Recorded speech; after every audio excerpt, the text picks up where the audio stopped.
Tony Sayegh, Fox News contributor, and Bernard Whitman, former Bill Clinton pollster and CEO of Whitman Insight Strategies.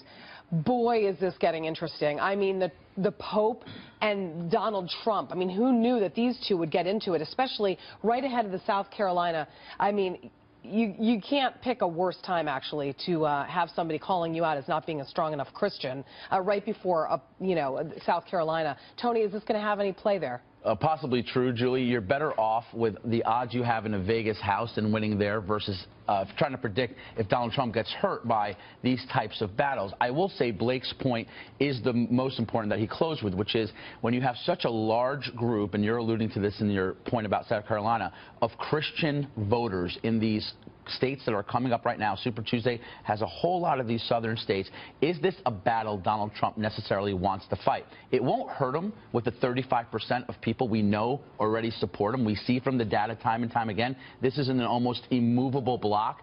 But it does start to raise those concerns people have, which is sometimes Trump gets into these fights where the immediate effect is not there, but the long-term damage can be done. Let's take a look at the latest poll by Fox News on South Carolina and where Trump currently or most recently stands. He has the lead, obviously, with 31% right now among those white evangelical voters. And Ted Cruz comes in second and Rubio at third.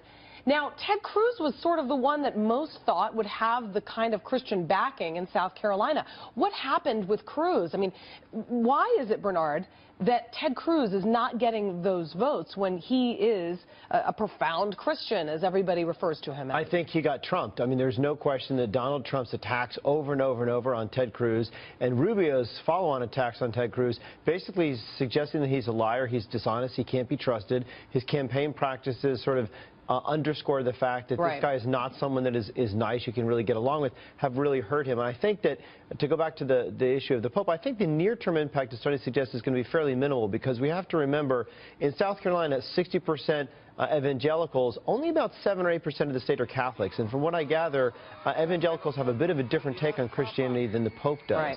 So I don't think in the near term it's going to have an effect. But remember, Nevada's only a week away. They've got a lot of Latinos there, big Catholic vote. That's where it could Trump says Latinos love him, so maybe that'll work out for him in Nevada. As far as negativity, negativity is something that used to hurt candidates, right? I mean, whenever you would see this sort of negative mudslinging, if you will, on the campaign trail, people were turned off by that. But it's interesting because it works for some candidates, it doesn't work for others. What is with that? Well, two things. Number one, it goes toward the authenticity of the candidate. So, for example, if Donald Trump is doing something negative, as we see, most people actually think he is being the most negative in some of these recent polls. Here it says 47% believe that Trump has treated other candidates unfairly, yet he's still. It hurts him least because he's viewed as authentic. So, in other words, this is part of his personality. Whereas when you, for example, see a Jeb Bush try to play the same type of card, it doesn't translate quite as well, and it's viewed as much more of a generic political attack, whereas with Trump, it's almost embedded as part of the personality you're getting. But I want to say one thing. Bernard's absolutely right.